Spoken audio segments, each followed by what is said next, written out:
안녕하십니까. 중소기업연구원 나수미입니다.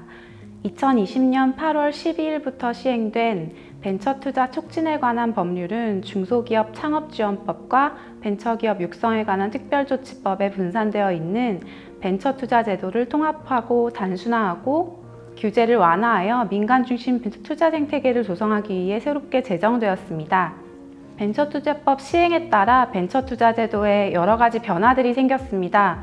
이러한 변화들이 벤처투자 시장에 미칠 영향에 대해 함께 전망해 보겠습니다.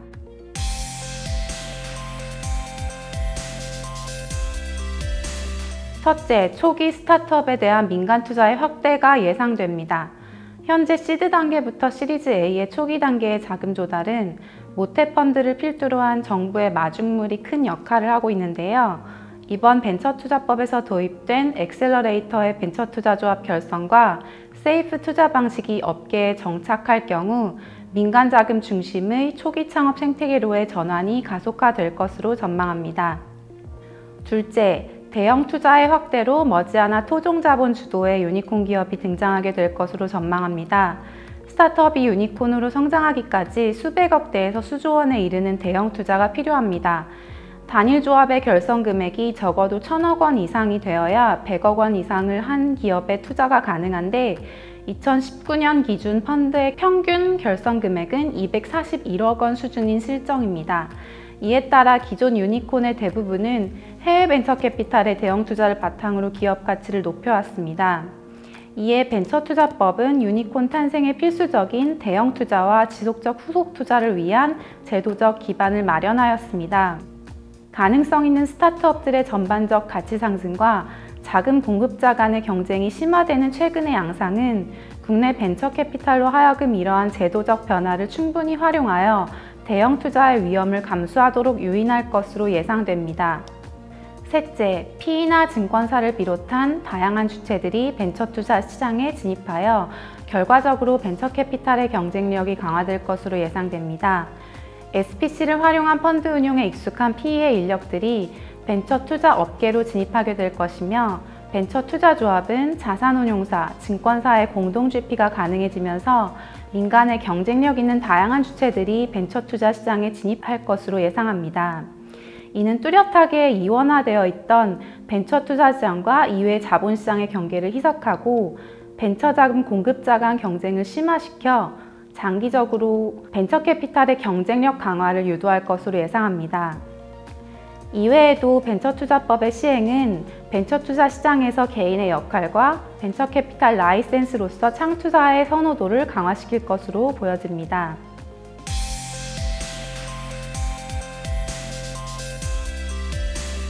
지금까지 벤처투자법 시행에 따른 변화와 전망을 살펴보았는데요. 마지막으로 유니콘을 탄생시키는 벤처투자 제도의 발전 방향에 대해 함께 논해보겠습니다. 먼저 벤처투자법의 시행으로 일부 제도의 단순화를 이룬 것은 긍정적 변화이나 여전히 창업벤처 PEF나 신기술사업 투자조합 사이에는 차이니즈 월이 존재합니다. 궁극적으로 벤처투자 목적의 모든 조합은 통합하여 소관 법률의 일원화를 추구하고 정부의 모태펀드가 출자하지 않은 조합에 대해서는 각종 제한을 완화하여 시장 논리에 따른 자유로운 투자 활동을 보장해야 할 것입니다. 이러한 제도 단순화 및 규제 완화는 우리나라 벤처투자 생태계의 글로벌화를 위해서도 매우 중요합니다. 벤처투자 시장의 글로벌화는 스타트업 생태계 전반의 질적 향상을 유도합니다. 또한 투자 회수의 장이 세계 시장으로 넓어질 때 투자의 대형화도 가능하며 투자가 대형화될 때 유니콘도 탄생할 수 있습니다. 따라서 미국이나 중국 등 선진 벤처 생태계와의 교류를 강화하고 국내 벤처캐피탈 및 스타트업이 글로벌 탑티어 벤처캐피탈과 네트워크를 축적할 수 있도록 지원해야 합니다. 유니콘을 탄생시키는 벤처 투자 제도의 가장 중요한 요소 중 하나는 대형 투자를 용이하게 하는 일입니다. 펀드 구조의 자유로운 설계는 이러한 대형 투자를 용이하게 만드는 요인 중 하나입니다.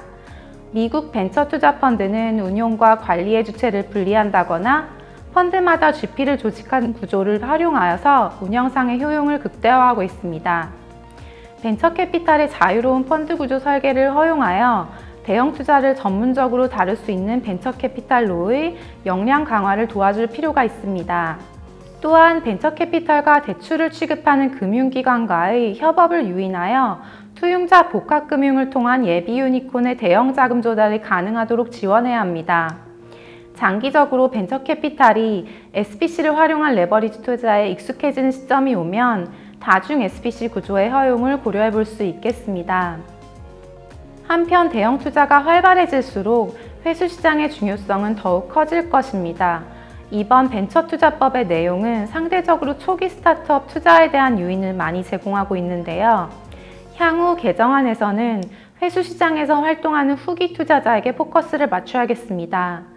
M&A 전용 펀드나 세컨더리 펀드의 운용에 자율성과 인센티브를 부여하여 후기 투자 전문의 벤처 캐피탈을 육성해야 합니다. 또한 M&A를 통한 회수에서 CVC와 같은 전략적 투자자의 역할이 매우 중요합니다. 일반 지주회사의 CVC 소유를 허용하되 투자활동과 소유구조에 관한 규제사항을 엄격히 두고 감시체계를 두는 방안을 고려해야 합니다. 마지막으로 벤처 투자 시장에서 일반 국민과 개인 투자자의 역할은 지속적으로 강화할 필요성이 있습니다. 스마트 대한민국 펀드, 크라우드 펀드 등 현재 대중이 접근할 수 있는 다양한 벤처 투자 베이클의 성과와 문제점을 지속적으로 모니터링하면서 제도를 개선해 나가야 하겠습니다.